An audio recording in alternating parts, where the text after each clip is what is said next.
November. What a beautiful month.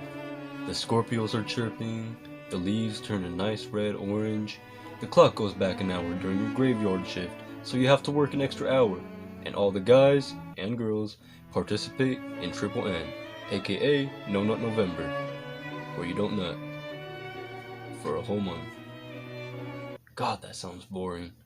So I was browsing the internet some time ago and came across this little thing called nofap that all the fitness influencers and motivational speakers are talking about, which caught my interest.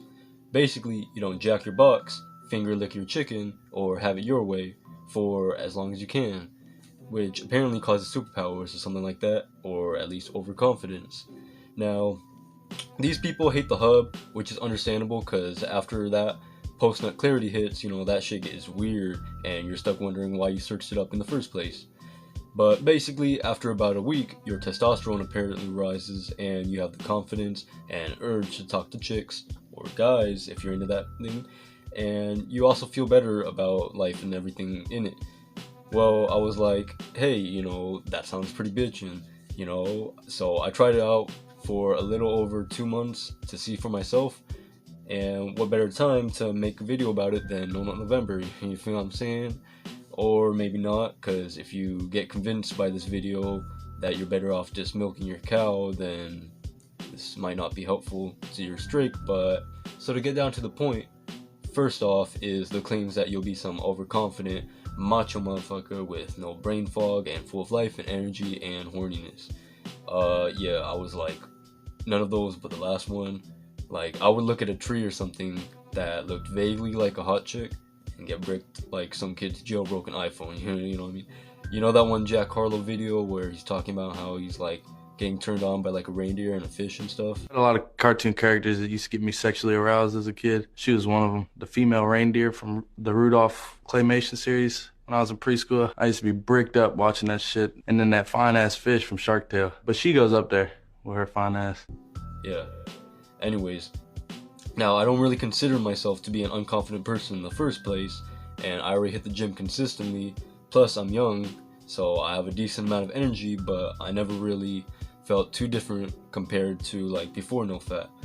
That's not to say that everyone has the same results, because according to some people they had different experiences, but for me nothing really changed, besides me never having an off switch, if you know what I mean.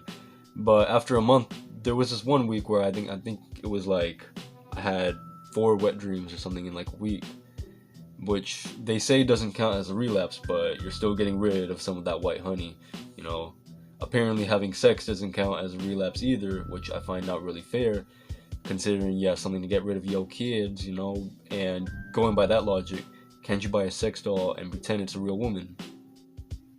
Wait. But I guess that depends on who you ask too. One thing I did realize about not daring your queen and milking your D's was how addicted you really are.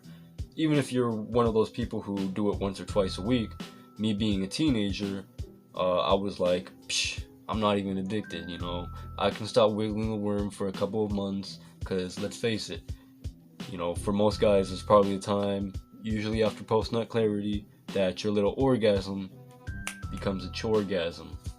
Well, I was wrong about it being easy, and it was hard, pun intended. Anyways, after many trial and error, I somehow made it to 2 months, nothing crazy impressive, but, that was basically my experience. Not sure why I made this video a whole ass essay about my life story or whatever, but it was a little anticlimactic to go a whole 60 plus days without freeing my children and egging my role while not feeling any different. But it's not to say that it was a waste of time, or that other people's experiences are based on lies, unless they are.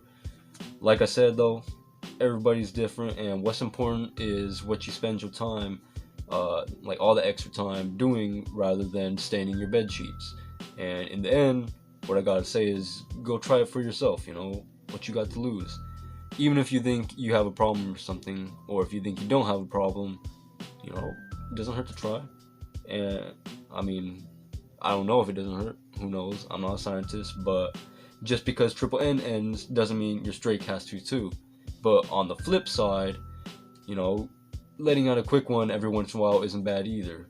Unless you're that guy who spends his time making juice 3 times a day staring at a computer, you know, in the dark, it's not the worst thing in the world. But yeah, this video is longer than it should have been, so I pretty much said more than what needs to be said.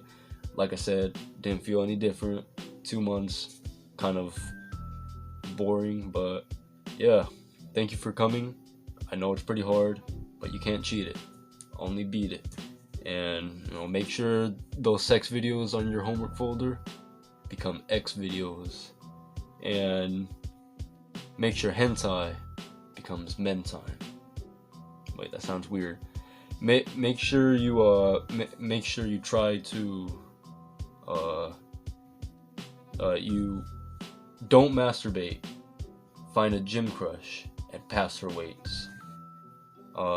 Don't wet beds, bench press. And you know, I'm pretty bad at this.